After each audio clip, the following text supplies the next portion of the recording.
জুলুম কি জিনিস, জুলুমের ফল বড় ভয়াবহ।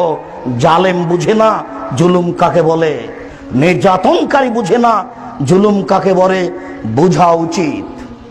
আবু হুরায়রা রাদিয়াল্লাহু তাআলা আনহু বলেন, রাসূল সাল্লাল্লাহু আলাইহি ওয়াসাল্লাম বলেছেন, ইন্নাল্লাহা ইউমলি লিজ-জালিমি, নিশ্চয় আল্লাহ তাআলা জালেমকে সুযোগ দেন, তার ক্ষমতা বহাল রাখেন, ও যেন কিছুদিন জুলুম করতে পারে। এটা আল্লাহর নীতি। আপনি মনে করেন এত বড় জালেম তবু ধ্বংস হয় না, এত বড় অত্যাচারী তবু ধ্বংস হয় না। রাসূল সাল্লাল্লাহু আলাইহি ওয়াসাল্লাম বলছেন, জালেমকে আল্লাহ কিছু সুযোগ দিয়ে দেন।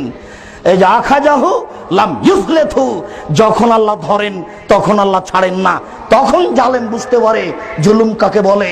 নিশ্চিত আল্লাহ তাআলা জালেমকে কিছু সময় করে দেন, তখন সে মনে করে আমার কিছু হবে না, আমি মানুষের প্রতি যতই জুলুম করি না কেন, আমার অধীনস্থ মানুষের প্রতি যতই আমি অত্যাচার করি না কেন, আমার কিছুই হবে না। কেন? আল্লাহ যা তাকে সুযোগ দিয়েছেন, এই সুযোগে এই ক্ষমতার আশায় সে মানুষের প্রতি নির্যাতন চালিয়ে যায়। যখন আল্লাহ তাকে ধরেন আর তাকে ছাড়েন না, জালেম বুঝতে পারে না জুলুম কাকে বলে। জালেম বুঝতে পারবে জুলুম কাকে বলে বিচারের মাঠে। আবু হুরায়রা রাদিয়াল্লাহু তাআলা আনহু বলেন, রাসূল সাল্লাল্লাহু আলাইহি সাল্লাম বলেছেন, মান কানাত মাজলামাতুন ইনদাহু লিআফিহি মিন ইরজিহি আও মিন শাইইন, দুনিয়াতে যদি কারো কোনো ব্যাপারে অত্যাচার থেকে যায়, ধমকিয়েছে সেটা অত্যাচার, গালি দিয়েছে সেটা অত্যাচার, মানহানি করেছে, সম্মান ধ্বংস করেছে সেটা অত্যাচার, মেরেছে সেটাও অত্যাচার, জমি জায়গা লুটে নিয়েছে সেটা অত্যাচার, মিন ইরজিহি, মান সম্মানের হানি করেছে সেটাও অত্যাচার, কোন জিনিস নিয়ে নিয়েছে সেটা অত্যাচার। সাই যে কোনো ব্যাপারে, যে কোনো কিছুর ব্যাপারে যদি মানুষ মানুষের প্রতি অত্যাচার করে থাকে, আল্লাহর নবী বলছেন, ফালইয়াতাহাল্লালহু মিনহু আল-ইয়াওমা, আজই যেন সেটা সংশোধন করে নেই। এই ছেলে, সেই জন্য আমি তোমাকে বলেছি, দেখো এই বোকামি কাজ করতে গিয়ে, নির্বাচন করতে গিয়ে, আরো কিছু করতে গিয়ে, ধর্মের কাজ করতে গিয়ে কাউকে ধমক দিয়েছ, মুরব্বীকে বলেছ চুপ থাকেন, আপনি কি বুঝেন, এটাও তোমার হয়েছে অত্যাচার, এটাও হয়েছে তোমার নির্যাতন, আজকেই তার কাছে ক্ষমা নিতে হবে।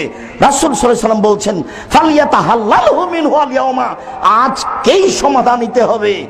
ওই দিন আসার পূর্বে আল্লাহ এখনো দিরহাম ওয়ালা দিনার, যেদিন কোনো টাকা থাকবে না, যেদিন কোনো সম্পদ থাকবে না, যেদিন কোনো অর্থ থাকবে না, যেদিন কোনো সম্পদ থাকবে না, সেই দিনের আগে আগে যে কোনো মূল্যে রিকশাওয়ালাকে এক থাপ্পড় মেরে থাকলে তাকে খুঁজে বের করে তার হাত ধরে ক্ষমা নিতে হবে।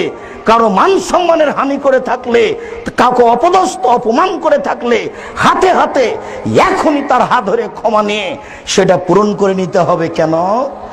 ইন কানা লাহু আমালুন ফাউখিযা বিমাজলিমাতিহি, তার যদি ইন কানা লাহু আমালুন সলিহ, ভালো আমল যদি কিছু থেকে থাকে, অত্যাচারিত ব্যক্তির, অত্যাচারী ব্যক্তির, জালেম ব্যক্তির যদি কোনো ভালো কাজ করে থাকে, ভালো কাজ থাকে, অত্যাচারী ব্যক্তি দান করেছে তার একটা নেকি আছে, অত্যাচারী জালেম ব্যক্তি হজ করেছে তার একটা নেকি আছে, অত্যাচারী মানুষের সাথে কোনো কারোর সাথে ভালো আচরণ করেছে তার একটা নেকি আছে।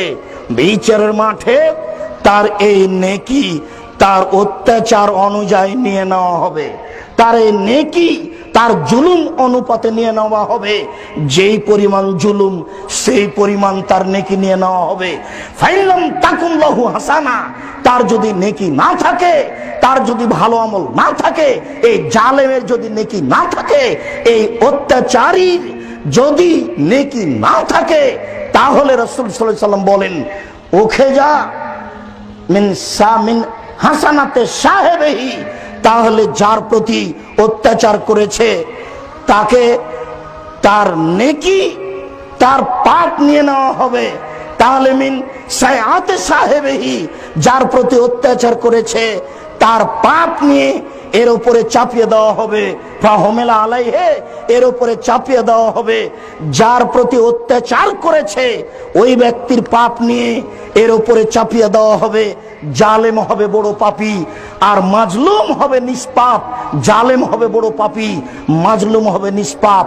আবু হুরায়রা রাদিয়াল্লাহু তাআলা আনহু বলেন, রাসূল সাল্লাল্লাহু আলাইহি সাল্লাম বললেন, হাল তাদরুনা মাল মুফলিস, সঙ্গী সাথী বলতে পারো নিঃস্ব কাকে বলে? সঙ্গী সাথী বলতে পারো? আল্লাহ নবী বলছেন সঙ্গী সাথী বলতে পারো নিঃস্ব কাকে বলে? আল্লাহ নবী বলছেন সঙ্গী সাথী বলতে পারো নিঃস্ব কাকে বলে? কালু মানলা ফিনামলা দেরহামাওয়ালা মাতা, আমরা মনে করি যার টাকা পয়সা নেই সেই হলো নিঃস্ব। আমরা মনে করি যার অর্থ সম্পদ নেই সেই হলো নিঃস্ব। আমরা মনে করি যার টাকা পয়সা নেই সেই হলো নিঃস্ব। তখন আল্লাহ রাসূল বলছেন, শোনো, আল মুফলিসু মিন উম্মতি, আমার উম্মতের সবচেয়ে নিঃস্ব ব্যক্তি সেই, আমার উম্মতের সবচেয়ে নিঃস্ব ব্যক্তি সেই, আমার উম্মতের সবচেয়ে নিঃস্ব ব্যক্তি সেই ইয়াতি ইয়াউমুল কিয়ামা বিসলাতিন ওয়া যাকাতিন ওয়া সিয়ামিন, বিচারের মাঠে আসবে আমার সেই উম্মত সালাত নিয়ে, যাকাত নিয়ে, দান নিয়ে। সেই ব্যক্তি উপস্থিত হবে বিচারের মাঠে সালাত নিয়ে, যাকাত নিয়ে, দান নিয়ে। উপস্থিত হওয়ার সাথে সাথে আরো কেউ উপস্থিত হবে, কাদ সাতামা হাজা ও আকালা মালা হাজা অসাফাকা দামা হাজা অজারাবা হাজা। অনেক নেকি সলাতের, অনেক নেকি দানের, অনেক নেকি জাকাতের। ইতিমধ্যে একজন এসে বলবে এ আমার সম্পদ কেড়ে নিয়েছে, আরেকজন এসে বলবে এ আমার মান সম্মানের হানি করেছে, আরেকজন এসে বলবে এ আমাকে অন্যায় ভাবে মেরেছে, আরেকজন এসে বলবে এ আমার রক্ত প্রবাহিত করেছে। তখন বিচার হবে কিভাবে? ও তো বিচারের মাঠে টাকা নাই যে পরিশোধ করা হবে, ও তো বিচারের মাঠে হাত ধরে ক্ষমা হবে না, হাত ধরে ক্ষমা নেওয়া যাবে না, হাত ধরে ক্ষমা নেওয়ার কোনো পথ নেই, টাকাও দেওয়ার কোনো পথ নেই। রাসূল সাল্লাল্লাহু আলাইহি সাল্লাম বললেন, ফাইউতা হাজা মিন হাসানাতিহি ওয়া হাজা মিন হাসানাতিহি, তার নেকি থেকে একে দেওয়া হবে, একে দেওয়া হবে, একে দেওয়া হবে।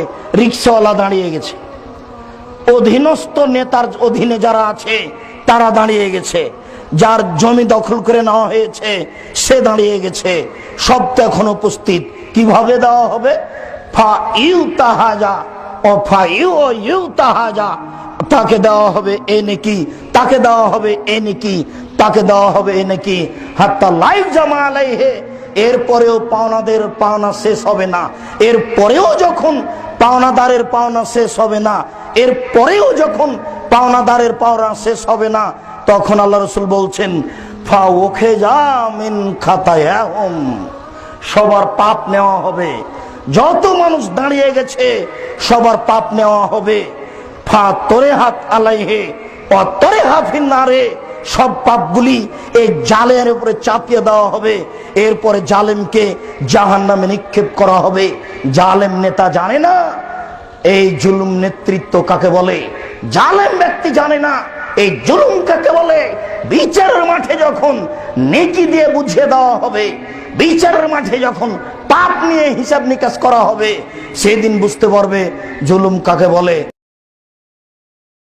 وقل جاء الحق وزهق الباطل إن الباطل كان زهوقا